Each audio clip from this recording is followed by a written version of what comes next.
نحمده ونصلي على رسوله الكريم اما بعد اعوذ باللہ من الشیطان الرجیم من حمزه ونفخه ونفثه۔ میرے والد صاحب اللہ کا شکر ہے کہ 5 وقت کے نمازی ہیں، حد الوسع گناہوں سے بچنے والے ہیں، لیکن ایک مسئلہ ہے کہ زبان ان کی بعض اوقات سخت الفاظ نکل جاتے ہیں اور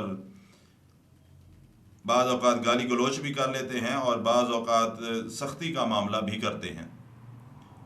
تو ان کے لیے کوئی وظیفہ یا کوئی پڑھائی بتا دی جائے۔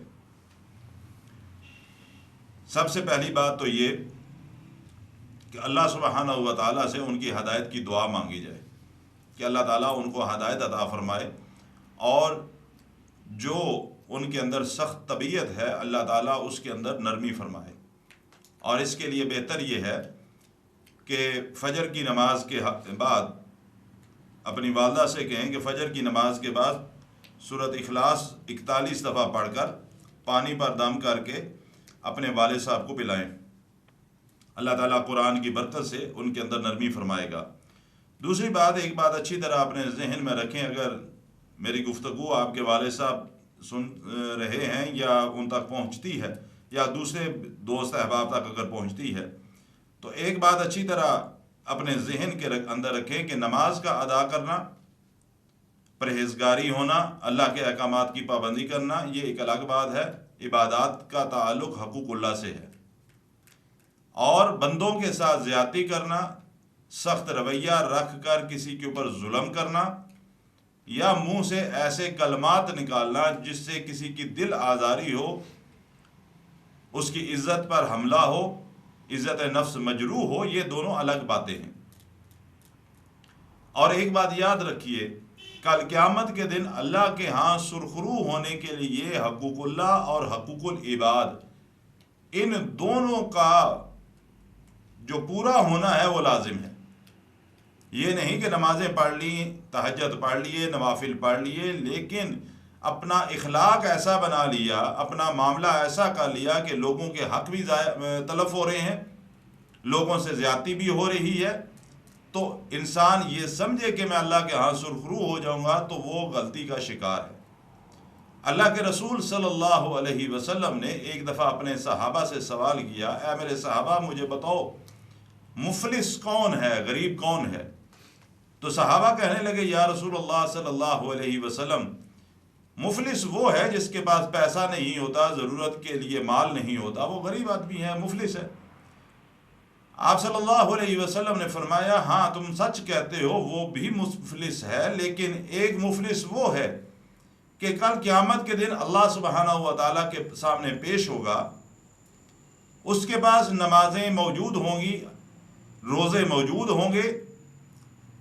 فرضی عبادات کے ساتھ ساتھ نفلی عبادات بھی بے شمار موجود ہوں گی، اتنی عبادات کہ اللہ سبحانہ و تعالیٰ اس کو فرشتوں کو حکم دیں گے کہ میرے اس بندے کو جنت کے اندر داخل کر دو۔ وہ بندہ چل پڑے گا، ابھی جنت میں داخل نہیں ہوا، اتنے تک ایک آدمی آیا اور اس نے کہا کہ یا اللہ، یہ جو شخص جو جنت میں جا رہا ہے، اس نے دنیا کی زندگی میں میرا حق مارا تھا، میرے ساتھ ظلم کیا تھا، زیادتی کی تھی، آج یوم حساب ہے، میں اس کا بدلہ مانگتا ہوں کہ مجھے اس کا بدلہ دیا جائے۔ اللہ اس بندے کو واپس بلائے گا، ہاں تو نے اس کے ساتھ ظلم کیا، زیادتی کی، اس کا حق مارا، جی یا اللہ۔ اب وہاں پر نہ قید کی سزا ہے، نہ پیسے کے لحاظ سے جرمانہ دیا جا سکتا ہے، اور یوم حساب ہے۔ فیصلہ کس طرح ہوگا؟ اللہ کے رسول فرماتے ہیں صلی اللہ علیہ وسلم، اللہ سبحانہ و تعالیٰ فرشتوں کو حکم دے گا، یہ جس کے پاس نیکیاں موجود ہیں لیکن اس نے فلاں شخص کے ساتھ زیادتی کی ہے، ظلم کیا ہے، اس کا حق مارا دنیا کی زندگی میں، اس کی اتنی نیکیاں اس جرم کے بدلے اس بندے کو ادا کی جائیں جس کا اس نے حق مارا۔ وہ بندہ لے کر چلا گیا، اللہ کے رسول فرماتے ہیں وہ بھی گیا تو دوسرا آ گیا، تیسرا آ گیا، چوتھا آ گیا، لائن لگی ہوئی کہ دنیا کی زندگی میں لوگوں کے ساتھ زیادتیاں کرتا رہا، ان کی عزت اچھالتا رہا، غیبتیں کرتا رہا، چغلیاں کرتا رہا، ان کے حق مارتا رہا، نمازیں پڑھتا تھا، تہجد بھی پڑھتا تھا، نفلی عبادات بھی کرتا تھا، فرضی بھی کرتا تھا، اللہ کے رسول فرماتے ہیں صلی اللہ علیہ وسلم، لینے والوں کی لائن ہے اور اللہ کے حکم کے مطابق فرشتے اس کی نیکیاں ان کے پلڑے میں ڈالتے چلے جا رہے ہیں حتیٰ کہ اس کی تمام نیکیاں ختم ہو گئی۔ لیکن دنیا کی زندگی میں جن سے زیادتیاں کی ہوئی تھی وہ لوگ ابھی باقی موجود ہیں۔ وہ کہیں گے اللہ یہ جو پہلے آئے تھے ان کو تو نے بدلے میں نیکیاں دے دیں، ہمارے ساتھ بھی اس نے زیادتی کی ہے، ہمیں اس بدلہ کیسے ملے گا؟ اللہ فرشتوں کو حکم دے گا یہ جن لوگوں کے ساتھ زیادتیاں کی ہیں ان کے گناہ اس کے کھاتے میں ڈالتے جاؤ۔ امام الانبیاء جناب محمد رسول اللہ صلی اللہ علیہ وسلم فرماتے ہیں وہ شخص جو اعمال کے بل بوتے پر جنت میں جا رہا تھا لیکن دنیا میں لوگوں کے ساتھ زیادتیوں کی وجہ سے،